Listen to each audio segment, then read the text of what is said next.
Good morning friends, कैसे हैं आप सभी। मैं आपका दोस्त पंकज कुमार आज एक बार फिर से आपके सामने आया हूं नोट फॉर प्रॉफिट ऑर्गेनाइजेशन के आगे के वीडियोज को लेकर के। Hopefully you all are getting understand. जो भी टॉपिक जो है मैं डिस्कशन कर रहा हूं शायद आप लोग को समझ में आ रहा हो। तो दोस्तों, पिछले क्लास में जो है हम लोगों ने नोट फॉर प्रॉफिट ऑर्गेनाइजेशन के इनकम एंड एक्सपेंडिचर अकाउंट को हम लोगों ने डिस्कस किया था। आज हम लोग जो है उसका जो थर्ड स्टेटमेंट है, किसी भी नोट फॉर प्रॉफिट ऑर्गेनाइजेशन के द्वारा जो 3 स्टेटमेंट प्रिपेयर किए जाते हैं, आपको पता है। मैंने आपको बताया था फर्स्ट वीडियो में ही जब मैं बेसिक के क्लासेस ले रहा था, जिसमें आपका receipts and payments account, income and expenditure account और तीसरा बैलेंस शीट होता है। तो 2 ऑलरेडी हम लोग डिस्कस कर चुके हैं, रिसीप्ट्स एंड पेमेंट्स अकाउंट और इनकम एंड एक्सपेंडिचर अकाउंट, जो कि पिछले वीडियो में मैंने आपको बताया था। वो 2 स्टेटमेंट हम लोग डिस्कस कर चुके हैं। आज जो हमारी बारी है वो तीसरे स्टेटमेंट की, जिसे हम लोग बैलेंस शीट कहते हैं। बड़ा फेमस वर्ड है ये बैलेंस शीट, और मुझे ये मालूम है कि मैक्सिमम जो भी ये वीडियो देख रहे होंगे उन लोगों को इस वर्ड के बारे में पता होगा। मैक्सिमम स्टूडेंट्स इसे समझते भी होंगे। ऐसा नहीं कि मैं फर्स्ट टाइम इस बैलेंस शीट को मैं समझाने की कोशिश कर रहा हूं। आपने पहले भी बैलेंस शीट प्रिपेयर किया गया होगा, आपने प्रिपेयर किया होगा, आपने पहले भी बैलेंस शीट बनाया होगा।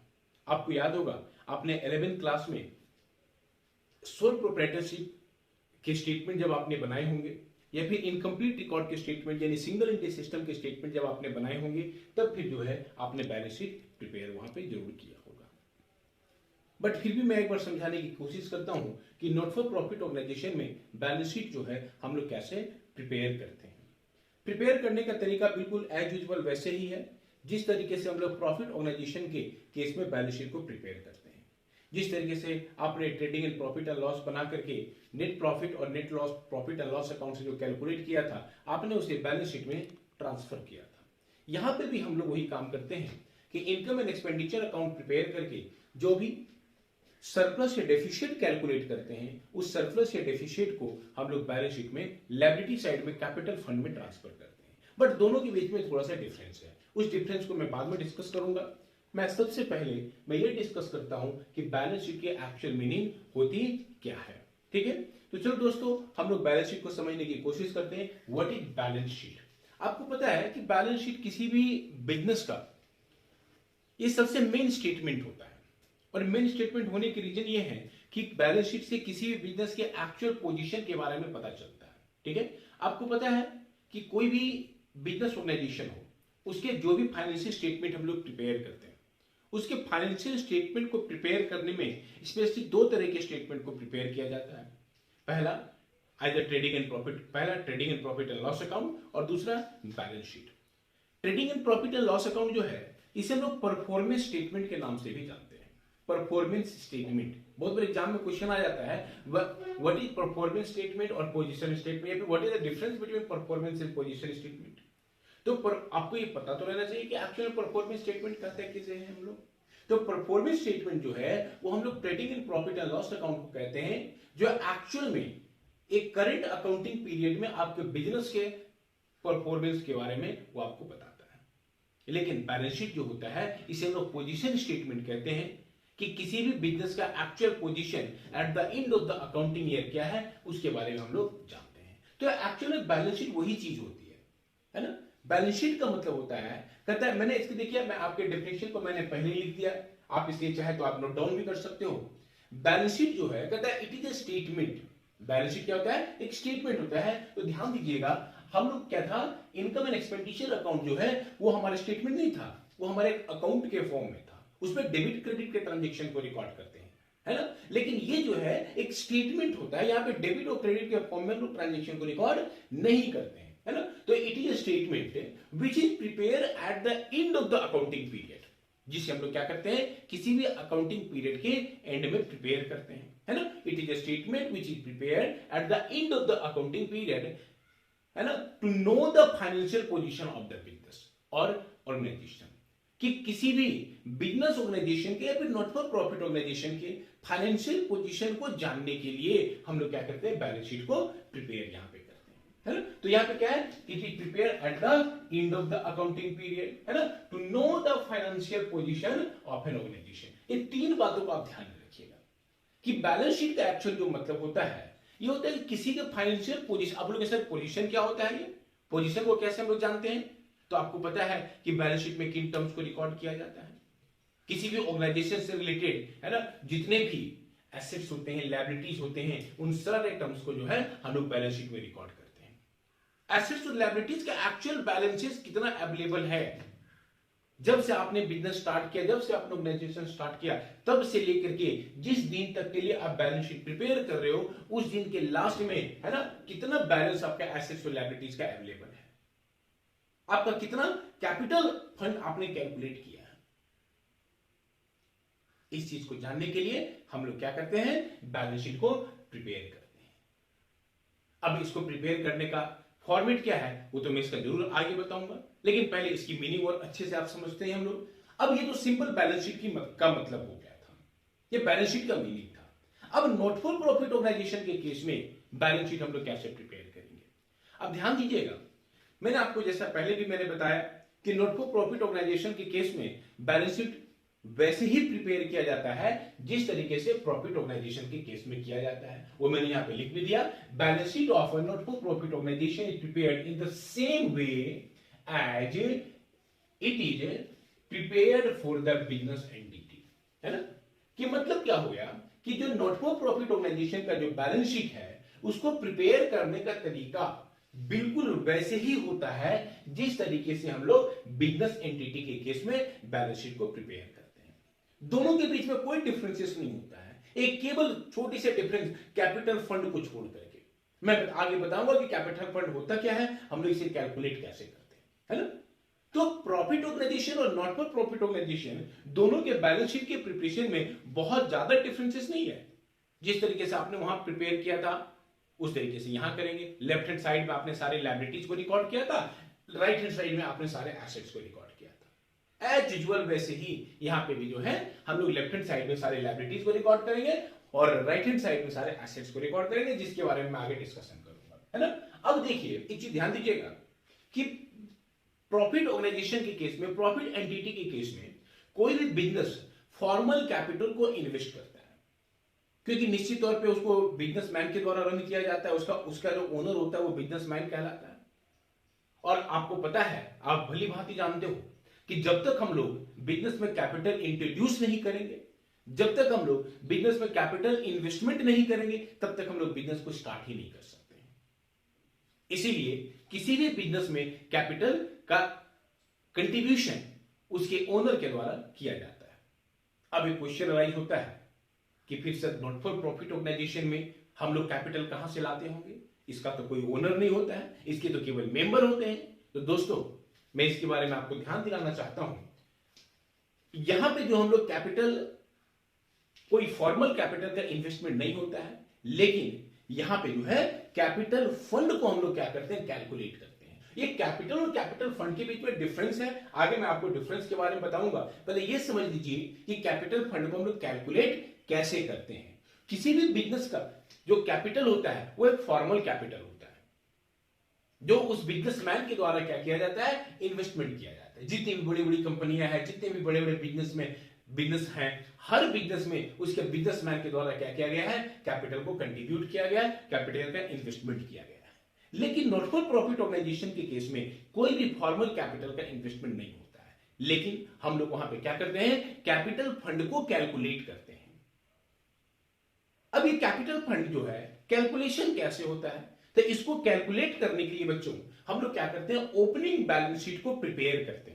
और ओपनिंग बैलेंस शीट को प्रिपेयर करने के लिए जो प्रीवियस ईयर के जो ओपनिंग एसेट्स और लायबिलिटीज के बैलेंसेस थे, उन एसेट्स और लायबिलिटीज के बैलेंसेस से हम लोग क्या करते हैं, बैलेंस शीट को प्रिपेयर करते हैं। ठीक है, और बैलेंस शीट को प्रिपेयर करके हम लोग क्या करते हैं, ओपनिंग बैलेंस शीट को प्रिपेयर करके यहाँ पे कैपिटल फंड का जो है कैलकुलेशन करते हैं, कैपिटल फंड को निकालते हैं, है ना। अब यहाँ पे जो है कैपिटल फंड जो निकालते हैं, ये क्या होता है, excess of assets over liabilities. Excess of assets over liability, मतलब लायबिलिटी से जितना एसेट ज्यादा है वो दोनों का जो डिफरेंस अमाउंट होता है वही आपका क्या कहलाता है, कैपिटल कहलाता है। आपने अकाउंटिंग इक्वेशन में ही पढ़ा होगा फॉर्मूला, कैपिटल फंड, यहां पे तो उसे कैपिटल फंड बोलते हैं। तो कैपिटल फंड को कैलकुलेट करने के लिए मैं शॉर्ट में लिख रहा हूं total assets minus total liability, है ना, कि टोटल एसेट्स में से टोटल लायबिलिटीज को अगर डिडक्ट कर देते हैं तो वही हमारा क्या कहलाता है, कैपिटल फंड आता है। अब इनकम एंड एक्सपेंडिचर अकाउंट से हमने जो भी सरप्लस या डेफिशिएट कैलकुलेट करके लाया था, उस सरप्लस या डेफिशिएट को हम लोग कैपिटल फंड के साथ क्या करते हैं, ऐड और सब्ट्रैक्ट कर देते हैं। अगर आपका सरप्लस आया उसे हम लोग कैपिटल फंड के साथ ऐड कर देते हैं, और अगर कोई डेफिशिएंसी आया उसे हम लोग कैपिटल फंड के साथ क्या करते हैं, सब्ट्रैक्ट कर देते हैं, है ना। कभी कभी क्या होगा, क्वेश्चन में जो आपका ओपनिंग बैलेंस शीट के जो भी कंटेंट है, जो आइटम्स है, वो नहीं दिए होंगे, तो क्या वैसे सिचुएशन में कैपिटल फंड नहीं होगा। तो यहां पे कैपिटल फंड का मतलब जो होता है वो बेसिकली फंड बेस्ड अकाउंटिंग से होता है। यहां पे कैपिटल फंड का एक्चुअल जो मीनिंग होता है वो फंड बेस्ड अकाउंटिंग से लिया गया है। मैं आगे के टॉपिक में जब मैं प्रैक्टिकल स्टार्ट करूंगा तो फंड बेस्ड अकाउंटिंग को जो है मैं आपके सामने जरूर डिस्कशन करूंगा। वो एक ऐसा टॉपिक है जिसको डिस्कस किए बिना आप जो है नॉट फॉर प्रॉफिट ऑर्गेनाइजेशन को ना तो समझ सकते हैं और ना ही इसके क्वेश्चन को आप बना सकते हैं, है ना। तो कैपिटल फंड का जो क्रिएशन है वो कैपिटलाइज्ड वैल्यू ऑफ एसेट्स, जो भी कैपिटलाइज्ड रिसिप्ट होता है ना, जो भी कैपिटलाइज्ड रिसिप्ट होता है किसी भी नॉट फॉर प्रॉफिट ऑर्गेनाइजेशन का, वहीं से क्या होता है, कैपिटल फंड का क्रिएशन होता है। और इस कैपिटल फंड को जो है हम लोग दो अलग अलग नाम से भी जानते हैं। पहला जनरल फंड, जनरल फंड, और दूसरा जो है इसे कहते हैं कॉर्पस, CORPUS, कॉर्पस फंड। बहुत कम लोग इस वर्ड का यूज करते हैं कॉर्पस फंड का, लेकिन कॉर्पस फंड भी जो है उसे कैपिटल फंड को ही बोला जाता है। कॉर्पस का बेसिकली मीनिंग होता है कोष, है ना। कॉर्पस का मतलब क्या होता है, कोष, जहां पे क्या किया जाता है, किसी भी नॉट फॉर प्रॉफिट ऑर्गेनाइजेशन के, है ना, कैपिटल फंड को कैलकुलेट किया जाता है। ठीक है, तो ये बात जो हो गई वो कैपिटल फंड की हो गई। अब मैं एक थोड़ा सा अब डिफरेंसेस दोनों में बताने की कोशिश करता हूं कि कैपिटल और कैपिटल फंड के बीच के डिफरेंस क्या है ना। आप बोलोगे कि सर कैपिटल और कैपिटल फंड तो एक ही है, लेकिन नहीं दोस्तों, कैपिटल और कैपिटल फंड के बीच में डिफरेंसेस है। कैपिटल आपका अलग टर्म हो गया और कैपिटल फंड जो है वो आपका अलग टर्म हो गया, है ना। मैं सिंपल से एग्जांपल बताता हूं आपको। पहली बात, कैपिटल टर्म को जो यूज किया जाता है वो बिजनेस के टर्म में कैपिटल को यूज किया जाता है। क्यों, आपको मैंने अभी बताया कि जब तक किसी बिजनेसमैन के द्वारा कैपिटल का इन्वेस्टमेंट नहीं किया जाएगा हम लोग बिजनेस को स्टार्ट ही नहीं कर सकते हैं। तो कैपिटल का जो यूज होता है ये बिजनेस के टर्म में इसका यूज होता है, लेकिन capital fund not for profit organisation के टर्म में। पहला डिफरेंस हो गया ये। दूसरा, अब किसी बिजनेसमैन ने कैपिटल इन्वेस्टमेंट किया तो उसके पास ये अधिकार होता है, उसके पास ये राइट होता है कि वो कैपिटल को क्या कर सकता है, विड्रॉ कर सकता है, यानी कैपिटल की वो ड्रॉइंग कर सकता है। ठीक है, वो विड्रॉइंग कर सकता है। लेकिन क्या आपने कभी ऐसा सुना है कि जो भी कैपिटल फंड है, या मैंने क्या कभी ऐसा बताया है कि कैपिटल फंड की विड्रॉइंग उसके मेंबर्स के द्वारा, नॉट फॉर प्रॉफिट ऑर्गेनाइजेशन के मेंबर्स के द्वारा की गई हो? कभी नहीं, कभी भी नहीं। कोई भी not for profit organisation capital fund की विड्रॉइंग नहीं कर सकता है। ठीक है, तो दूसरा डिफरेंस हो गया नो ड्रॉइंग। ठीक है, तीसरा, कैपिटल का जो इन्वेस्टमेंट होता है ये किसके द्वारा किया जाता है, ओनर के द्वारा किया जाता है ना। कैपिटल का जो इन्वेस्टमेंट होता है ये कौन करता है, ओनर करता है। लेकिन कैपिटल फंड कहां से कैलकुलेट होकर के आता है, कैपिटल फंड का जो कैलकुलेशन होता है वह ओपनिंग बैलेंस शीट से कैलकुलेशन इसका होता है कि नहीं। कैपिटल का जो कैलकुलेशन होता है, ये कैपिटल फंड का जो कैलकुलेशन होता है वो कहां से होता है, ये ओपनिंग बैलेंस शीट से। Capital fund equals to assets minus liability, इसका मतलब ये हो गया excess of assets over liability. ठीक है, अब जरा ध्यान दीजिए, तो ये जो डिफरेंसेस था ये कैपिटल और कैपिटल फंड का था। तो मेरे ख्याल से यहां पे जो है आपको दो बातें क्लियर हो गई होंगी। पहली बात कि बैलेंस शीट का मतलब क्या होता है, और दूसरा कैपिटल फंड का कैलकुलेशन कैसा क्या होता है, और हम लोग कैपिटल फंड को यूज कैसे करते हैं। ठीक है, अब बच्चों देखिए, अब मैं यहां जरा बताने की कोशिश करता हूं कि हम लोग बैलेंस शीट को, यहां पे नॉट फॉर प्रॉफिट ऑर्गेनाइजेशन की बैलेंस शीट को हम लोग कैसे प्रिपेयर करते हैं। इसको प्रिपेयर करने का तरीका क्या है, या इसका फॉर्मेट क्या है ना, इसका बैलेंस शीट कैसे प्रिपेयर करते हैं। आप बोलोगे कि सर अभी तो आपने बोला कि जिस तरीके से प्रॉफिट ऑर्गेनाइजेशन का बैलेंस शीट को प्रिपरेशन करते हैं एज यूजुअल वैसे ही जो है हम लोग नॉट फॉर प्रॉफिट ऑर्गेनाइजेशन के बैलेंस शीट को प्रिपेयर करते हैं। निश्चित तौर पे एक ही बात है, लेकिन फिर भी दोनों के बीच में डिफरेंसेस है ना। मैं एक बार केवल बताता हूं, और बहुत ज्यादा डिफरेंस नहीं, थोड़ी वो चीजों को डिफरेंस है उसके बारे में लोग डिस्कशन करते हैं। जरा बैलेंस शीट, मैं यहां पे इसका फॉर्मेट बना के आपको बताता हूं एक बार। बैलेंस शीट मैंने आपको बताया कि एज किसी भी पर्टिकुलर डेट के एंड में, अकाउंटिंग पीरियड के एंड में बैलेंस शीट को हम लोग प्रिपेयर करते हैं। तो यहां पे भी जो है उसका जिस डेट में हम लोग प्रिपेयर करेंगे वो डेट हम लोग डाल देंगे एज ऑन जो भी हमारा डेट है। इसके लेफ्ट हैंड साइड में हम लोग लायबिलिटीज टर्म को रिकॉर्ड करते हैं, और राइट हैंड साइड में लायबिलिटीज को रिकॉर्ड करते हैं। यहां अमाउंट होता है, राइट हैंड साइड में जो भी एसेट्स होता है उस एसेट्स को हम लोग क्या करते हैं, रिकॉर्ड करते हैं। ये कोई अकाउंट नहीं होता, मैंने आपको बताया balance sheet is not an account, है ना, it is a statement, it is a statement which is prepared at the end of the accounting year to know the financial position of the business organization or not for profit big organization। ठीक है, अब देखिए जरा ध्यान से दीजिए, समझने की कोशिश कीजिएगा। अब आपको पता है कि प्रॉफिट ऑर्गेनाइजेशन में जो हम लोग बैलेंस शीट प्रिपेयर करते हैं, उस बैलेंस शीट को प्रिपेयर करने के लिए उसका जो बेसिस होता है वो क्या होता है, ट्रायल बैलेंस होता है। हम लोग क्या करते हैं, ट्रायल बैलेंस के बेसिस पे सारे आइटम्स ट्रायल बैलेंस में दिए हुए रहते हैं, और उस ट्रायल बैलेंस के बेसिस पे हम लोग क्या करते हैं, जो भी एसेट से लायबिलिटी होता है उसका हम लोग बैलेंस शीट प्रिपेयर करते हैं। लेकिन यहां पे जो बैलेंस शीट प्रिपेयर करेंगे, पहला ओपनिंग बैलेंस शीट के बेसिस पे करेंगे कि हम लोग जो ओपनिंग बैलेंस शीट हमने प्रिपेयर ऑलरेडी कर रखा है, ठीक है, उसके ऑलरेडी आइटम्स दिए हुए होंगे, क्वेश्चन में एडजस्टमेंट में दिए होंगे, उसके बेसिस पर हम लोग क्या करते हैं, closing balance sheet at the end of the accounting period का बैलेंस शीट प्रिपेयर करते हैं।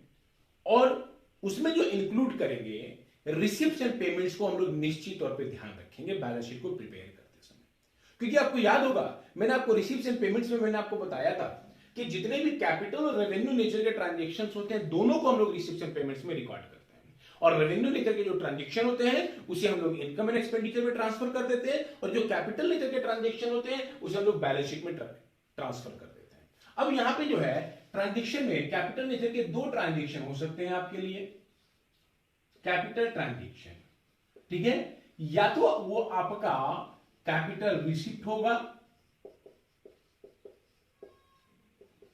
या फिर वो आपका कैपिटल पेमेंट होगा।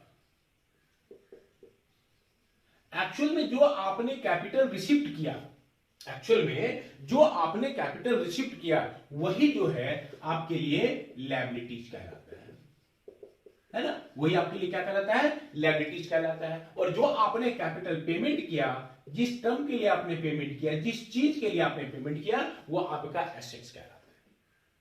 यानी कि कैपिटल पेड करके, कैपिटल पेमेंट करके हम लोग एसेट्स को जनरेट कर सकते हैं, एसेट्स क्रिएट कर सकते हैं, और कैपिटल रिसिप्ट के थ्रू हम लोग हमारा लायबिलिटीज का क्रिएशन होता है ना। और ये जो कैपिटल रिसिप्ट है ये आपके रिसिप्ट एंड पेमेंट अकाउंट के डेबिट साइड में आपने रिकॉर्ड किया होगा, और ये जो कैपिटल पेमेंट है इसे आपने रिसिप्ट्स एंड पेमेंट्स अकाउंट के क्रेडिट साइड में आपने इसे रिकॉर्ड किया होगा। अब वहां से मैंने आपको बोला कि बैलेंस शीट को बनाते टाइम दो चीजों का ध्यान रखेंगे, पहला receipts and payments account, balance sheet को बनाते समय हम लोग दो चीजों को ध्यान में रखेंगे, पहला रिसिप्ट्स एंड पेमेंट्स अकाउंट, और दूसरा ओपनिंग बैलेंस शीट और एडजस्टमेंट। ये दो चीजों को जो है हम लोग यहां पे ध्यान में रखेंगे, है ना, पहला रिसिप्ट्स एंड पेमेंट्स अकाउंट और दूसरा बैलेंस शीट, या ओपनिंग बैलेंस शीट या फिर एडजस्टमेंट। अब हम लोग इसे एसेट से स्टार्ट करते हैं। आपको मैंने बताया कि जितने भी एसेट्स होते हैं उन सारे एसेट्स को जो है हम लोग कहां पे रिकॉर्ड करते हैं, एसेट साइड में रिकॉर्ड करते हैं। अब एसेट्स के वैल्यूएशन करते टाइम कुछ बातों को आप ध्यान में रखिएगा, है ना। अब आपको ध्यान में क्या रखना है, जो भी आपने एसेट्स को वैल्यू किया उस एसेट्स को वैल्यू करते टाइम आपको कुछ बातों को ध्यान में रखना है। जैसे मैं सिंपल से एग्जांपल बता रहा हूं, ओपनिंग बैलेंस शीट में आपका फिक्स्ड एसेट का जो वैल्यू दिया होगा, मान लेते हैं वो 1 लाख रुपए का वैल्यू दिया होगा। मैं जैसे एग्जांपल के थ्रू समझाने की कोशिश करता हूं। ठीक है। किसी भी एसेट्स को वैल्यू करते टाइम दो तीन बातों को ध्यान में रखिएगा। पहली बात, पहला opening balance of the assets. दूसरी बात, सेल और परचेज ऑफ एसेट। ये कहां दिया रहेगा? रिसीव्स एंड पेमेंट अकाउंट में, ठीक है। और तीसरी बात, डिप्रिसिएशन चार्ज ऑन एसेट्स। ये कहां रहेगा? आपका एडजस्टमेंट में दिया रहेगा।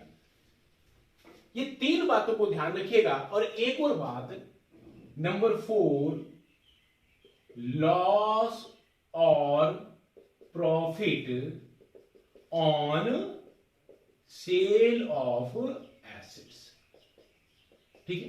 ये चार चीजों को आप कंसीडर कीजिएगा और ये ध्यान में रखिएगा। और नहीं, अगर ध्यान में नहीं रखिएगा तो आपका क्या होगा? बैलेंस गड़बड़ हो जाएगा। आप बैलेंस शीट बना नहीं पाइएगा, या फिर आपको बैलेंसिंग करने में प्रॉब्लम आएगी। आपका एसेट लायबिलिटी साइड इक्वल नहीं आ पाएगा, ठीक है। मैंने क्या बोला कि किसी भी एसेट्स को वैल्यू करते टाइम, उसका वैल्यूएशन करते टाइम, है ना, इन चार चीजों का आप कंसीडर कीजिएगा। पहला, opening balance of the asset, कि जिस भी एसेट का वैल्यूएशन कर रहे हैं उसका एक्चुअल ओपनिंग बैलेंस कितना है, जो कि आपके एडजस्टमेंट में या ओपनिंग बैलेंस शीट आपने बनाया होगा तो वहां पे दिया होगा। दूसरा, कि क्या उस पर्टिकुलर एसेट्स को करंट अकाउंटिंग ईयर में हम लोग सेल या परचेज कर रहे हैं क्या, ठीक है। और तीसरी बात, अगर सेल या परचेज कर रहे हैं तो क्या प्रॉफिट या लॉस पे सेल या परचेज कर रहे हैं क्या। और चौथी बात, कि उस पर्टिकुलर एसेट पे जो है हमने कितना डिप्रिसिएशन चार्ज किया। तो ये चार चीजों को जो है आप ध्यान में रखिएगा और कंसीडर करके चलिएगा, तब जाकर के आपके फिक्स्ड एसेट को आप सही तरीके से वैल्यू कर पाइएगा, अदरवाइज नहीं कर पाइएगा, है ना। इसके लिए आपको अगर याद होगा, आपने पिछले साल लास्ट ईयर आपने डिप्रिसिएशन चैप्टर भी डिस्कस किया था, जिसमें आपने क्या किया था? एसेट्स को एक्चुअल डिप्रिसिएशन एसेट्स अकाउंट बना करके उसका एक्चुअल वैल्यूएशन आपने किया था। बट फिर भी यहां पे मैं आपको वो सारी चीजों को मैं रिपीट करता हूं ताकि आपको समझ में आ जाए सारी चीजें, ठीक है। अब मैं चलो सिंपल से एग्जांपल बताता हूं कि किसी भी एक मशीनरी है, ठीक है, एक क्या है आपका, तो ये चारों बातें आप ध्यान में रख लोगे, है ना। इसे आप चाहे तो नोट भी कर सकते हो, इसके लिए कोई प्रॉब्लम नहीं है ना। अब ध्यान दीजिए इसी तरह, मैं इसे एक एग्जांपल के थ्रू जो समझाने की कोशिश करता हूं कि आपका जो ओपनिंग बैलेंस शीट में, मान लेता हूं कोई एसेट से आपका मशीनरी, ठीक है। ओपनिंग बैलेंस में जो है, ओपनिंग बैलेंस शीट में इसका जो प्राइस बुक वैल्यू दे रखा है वो 1 लाख रुपीज का आपका दे रखा है। क्लियर है? ओपनिंग बैलेंस शीट में कितना दे रखा है? ड्यूरिंग द ईयर 1 लाख दे रखा है। अब यहां पे जो है रिसीव्स एंड पेमेंट्स अकाउंट के, रिसीव्स एंड पेमेंट अकाउंट में इसमें डेबिट साइड की साइड में, इसके डेबिट साइड में यहां पे लिखा हुआ है टू सेल ऑफ मशीनरी, ठीक है, ₹15,000। कितना लिखा था उसको? 15,000 लिखा हुआ है। और यहां ब्रैकेट में लिखा है बुक वैल्यू ₹20,000। बुक वैल्यू कितना है इसका? ₹20,000। ये आपका दिया हुआ है। और नीचे एडजस्टमेंट में यहां लिखा हुआ है डिप्रिसिएशन ऑन, ये charge depreciation on machinery machinery at the rate of 10% per annum, ठीक है। अब यहां पे जो है तीन चीजें हैं। पहला, ओपनिंग बैलेंस शीट मशीनरी का 1 लाख दिया हुआ है ओपनिंग बैलेंस शीट में, इसका वैल्यू। यहां पे रिसिप्ट एंड पेमेंट में रिसिप्ट हुआ सेल ऑफ मशीनरी ₹15,000, लेकिन उसका जो बुक वैल्यू है 20,000 है। अब यहां पे क्या है? एडजस्टमेंट में दिया charge depreciation on machinery at the rate of 10% per annum. अब इसका मतलब क्या हो गया? अब जब तक इन सारे टर्म्स को एक दूसरे के साथ कोरिलेट नहीं करेंगे, इसका कैलकुलेशन नहीं करेंगे, तब तक यहां पे जो है आप एक्चुअल मशीनरी का जो वैल्यू है वो आप कैलकुलेट नहीं कर पाओगे कि आपका जो क्लोजिंग बैलेंस शीट में कितना मशीनरी जाएगा, ठीक है। अब मैं इस तरह से समझाने की कोशिश करता हूं। अब ये बताइए, मशीनरी का ओपनिंग बैलेंस कितना था? 1 लाख रुपीज का था। अब हमने मशीनरी कितना में बेचा? कितने का मशीन हमने सेल किया? दो बात है। पहली बात, कितने में हम लोग बेचे और कितना उसका प्राइस था। What is the sale price and what is the book value of the machinery? Both are different thing. Remember, sale price और बुक वैल्यू दोनों अलग अलग है यहां पे, और दोनों टर्म भी अलग अलग होता है। अब मैं इस एग्जांपल में अपने एग्जांपल में लेता हूं, तो मशीनरी को जो हमने सेल किया है, हमारा सेल प्राइस जो है वो 15,000 रुपीज है। अब प्रॉफिट एंड लॉस देखिए बच्चों, यहीं पे हिडन है, ये आपका क्या है, सेल प्राइस कितना है, ये 15,000 है।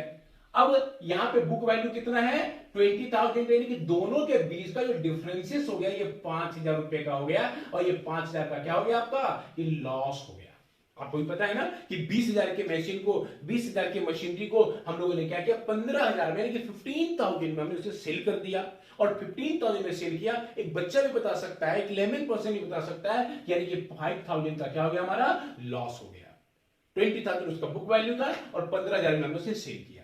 अब एक बात यहां पे हो गई कि हमने आ रहा जो कॉस्ट प्राइस मशीन का था वो तो 20,000 था, तो यानी कि जो हमारे ओपनिंग बैलेंस जो 1 लाख रुपीज मशीन का था, ये हमारा क्या था, मशीनरी का ओपनिंग बैलेंस था।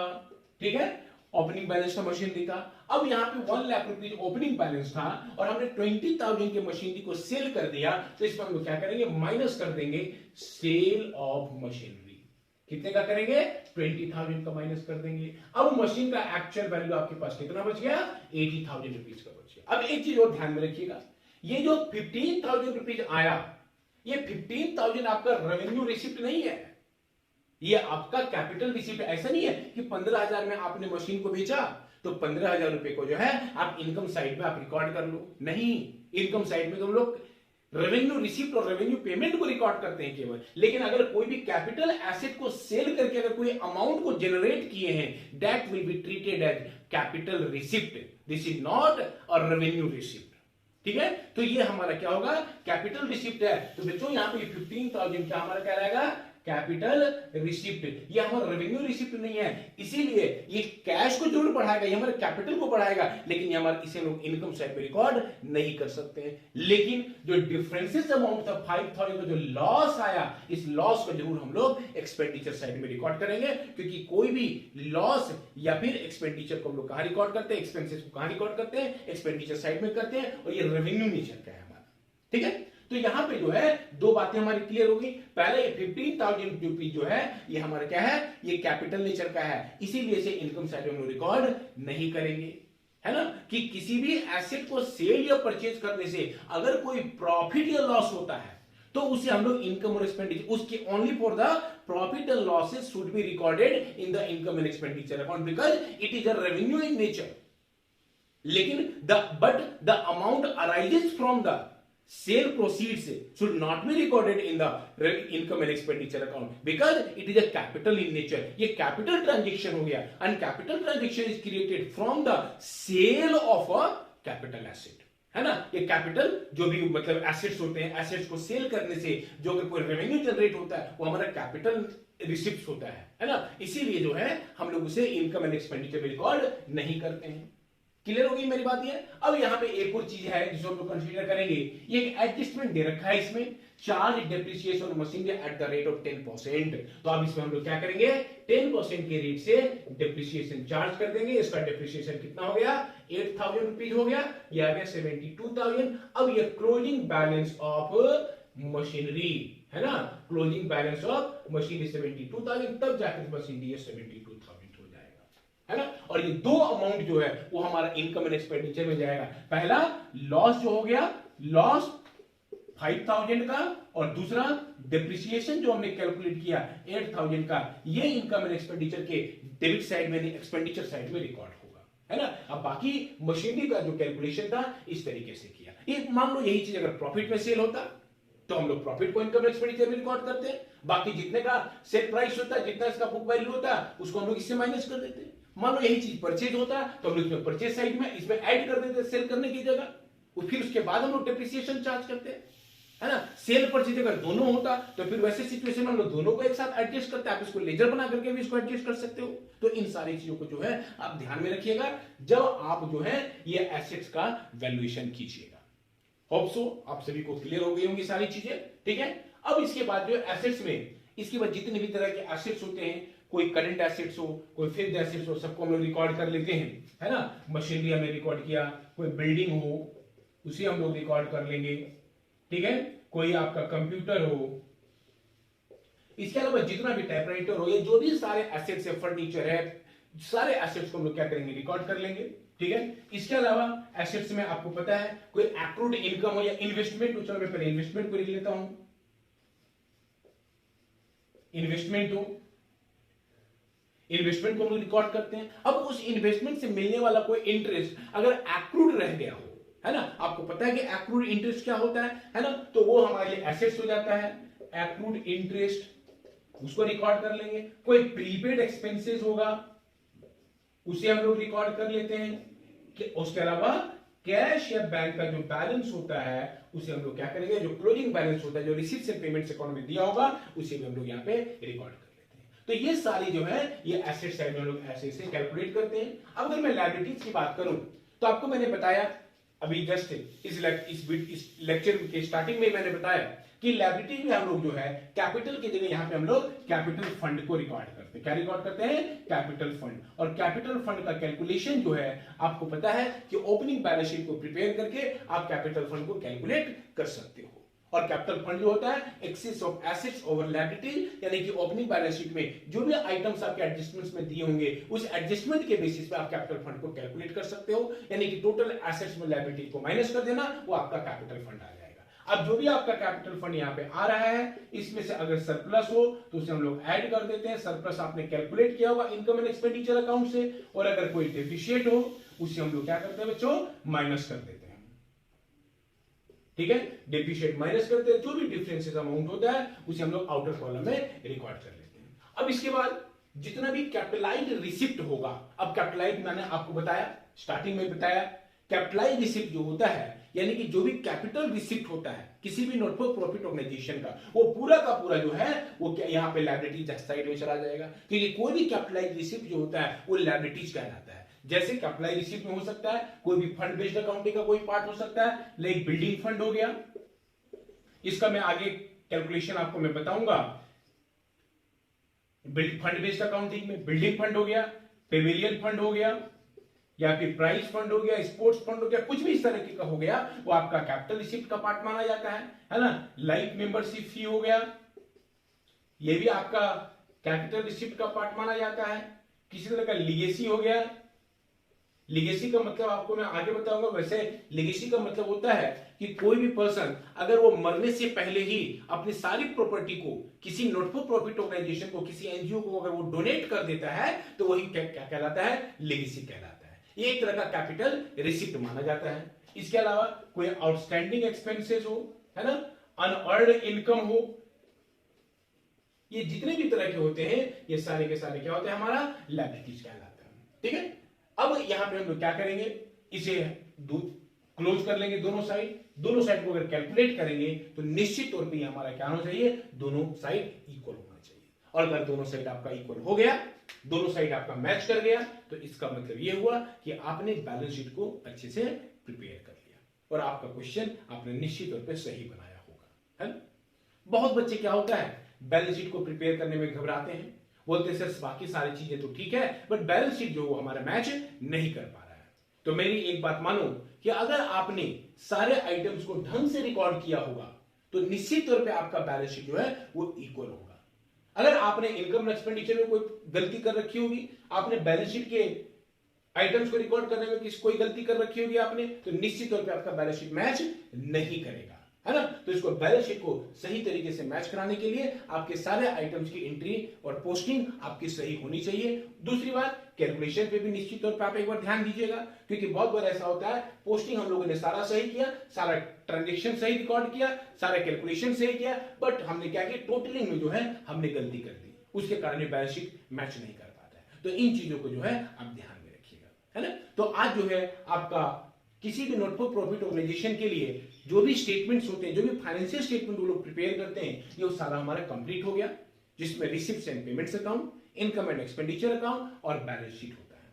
ठीक है, तो होप सो आप सभी को ये सारी चीजें समझ में आ रही होंगी। ठीक है, और फर्दर इसके बाद जो है हम लोग इसके कुछ एडजस्टमेंट को डिस्कस करेंगे, जो कि सबसे इंपॉर्टेंट है, जिसमें आपका subscription account, fund based account और कंज्यूमेबल आइटम, इसके अलावा आपका डोनेशन हो गया, एंट्रेंस फी हो गया, ये जितने भी तरह के एडजस्टमेंट्स हैं वो सारे एडजस्टमेंट को हम लोग डिस्कस करेंगे, सारे आइटम्स को डिस्कस करेंगे। जब तक वो डिस्कशन नहीं करेंगे आपको नोट फॉर प्रॉफिट ऑर्गेनाइजेशन समझ में नहीं आएगा और नहीं आप पूरा फुल क्वेश्चन जो है वो आप बना पाओगे, क्योंकि आपको भी पता है कि आपके 12th बोर्ड में नोट फॉर प्रॉफिट ऑर्गेनाइजेशन ये 10 मार्क्स के एग्जाम में 100% आते हैं, चाहे वो सीबीएसई हो, चाहे वो आईसीएसई हो या 12th बोर्ड हो, या इसके अलावा आप सीए फाउंडेशन की प्रिपरेशन कर रहे हो, या फिर आप आईपीसीसी की यानी कि सीए इंटर की प्रिपरेशन कर रहे हो, या फिर आप ग्रेजुएशन बीकॉम में हो। हर लेवल पे एक ऐसा चैप्टर है जो सबके लिए जो है उतना ही इंपॉर्टेंट है। ठीक है, तो आज के लिए इतना ही। मैं फिर आपके लिए नेक्स्ट वीडियो लेकर के आऊंगा और फर्दर अपने नेक्स्ट वीडियोस को देखने के लिए निश्चित तौर पे हमारे चैनल को दोस्तों सब्सक्राइब कीजिए, इसके वीडियोस को लाइक कीजिए और शेयर भी कीजिए, ताकि आपके जो दोस्त हैं, आपके मित्र हैं, उनको भी जो है इसका बेनिफिट मिल सके। ठीक है, तब तक के लिए आज के लिए मैं आपसे विदा लेता हूं। फिर हम लोग नेक्स्ट वीडियो में एज यूजुअल मिलेंगे और वहां पे जो है मैं सबसे पहला टॉपिक सब्सक्रिप्शन अकाउंट को जो है मैं स्टार्ट करूंगा। सब्सक्रिप्शन होता क्या है उसके बारे में बताऊंगा। तब तक के लिए आप सभी को नमस्कार, अपना ख्याल रखिए, स्वस्थ रहिए, सेफ रहिए, घर में रहिए। धन्यवाद।